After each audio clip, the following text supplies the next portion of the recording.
आकाशगंगा के राज्य ऑरेलिस में, जहाँ चांदी के पत्ते रात में चमकते थे और तारे फूलों की पंखुड़ियों पर आकर सो जाते, वहाँ एक बहुत ही दयालु और सुंदर परी रहती थी, लिरिया। लिरिया की एक छोटी सी परेशानी उसे बाकी सभी परियों से अलग बनाती थी। उसके एक पंख में ताकत कम थी। वह दूसरी परियों की तरह तेज उड़ नहीं सकती थी। उसकी माँ बहुत पहले गुजर चुकी थी। उसके पिता इलाज करने वाले ऑरेलो ने उसे प्यार से पाला, लेकिन जब उन्होंने दूसरी शादी की, सब कुछ बदल गया। उनकी नई पत्नी वेस्पेरा और उसकी 2 बेटियां कायना और मीरा घर आईं। पहली ही नजर में वेस्पेरा को लिरिया की छाछ जैसी चमक बिल्कुल पसंद नहीं आई। वेस्पेरा ने ठंडे स्वर में कहा, एक परी जिसके पर बराबर नहीं। कितनी शर्मिंदगी की बात है। कायना और मीरा हंस पड़ीं। ये तो ठीक से उड़ भी नहीं सकती, इसका फायदा ही क्या है? कुछ दिनों बाद ओरेलो को दूर इलाज के सफर पर जाना पड़ा।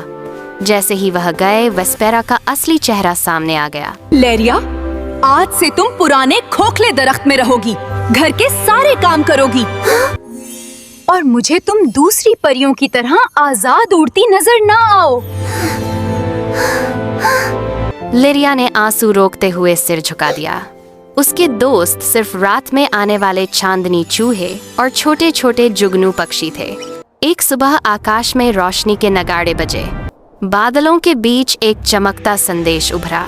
शहजादी सोलारा सभी युवा परियों को सूर्य महल के महान तारों वाले उत्सव में बुलाती हैं। कायना खुशी से चिल्लाई, आसमानी शहजादा तो मेरे ही कदमों में गिरेगा।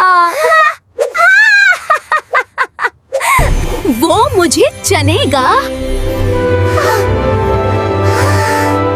लेरिया, हमारे लिबासों की सफाई करो आगा, अभी।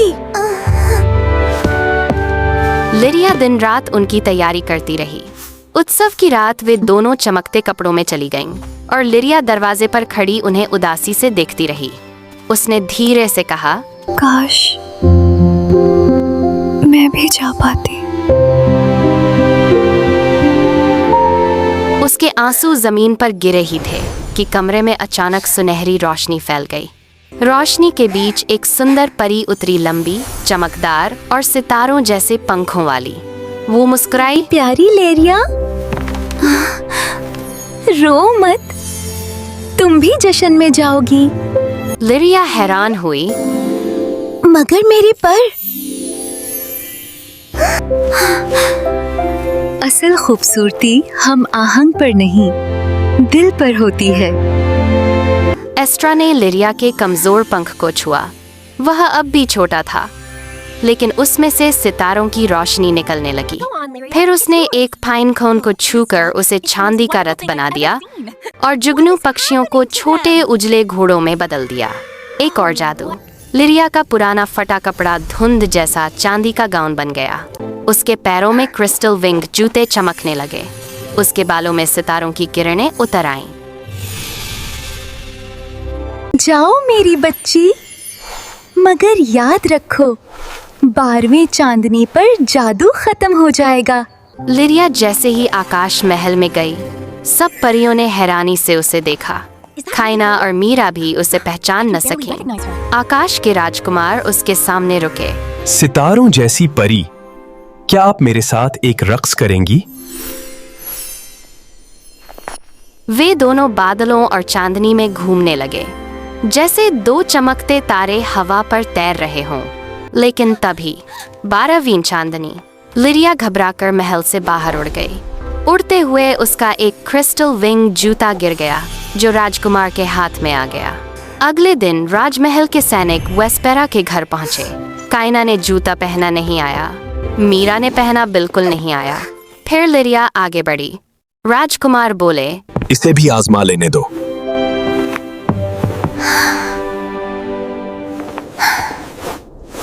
जूता लिरिया के पैर में बिल्कुल फिट हो गया। उसका सितारों वाला पंख चमक उठा। राजकुमार मुस्कुराए, मैंने तुम्हें चुना है। परों के लिए नहीं, तुम्हारे दिल के लिए। लिरिया की आंखों में आंसू आ गए। मेरा जवाब हाँ है।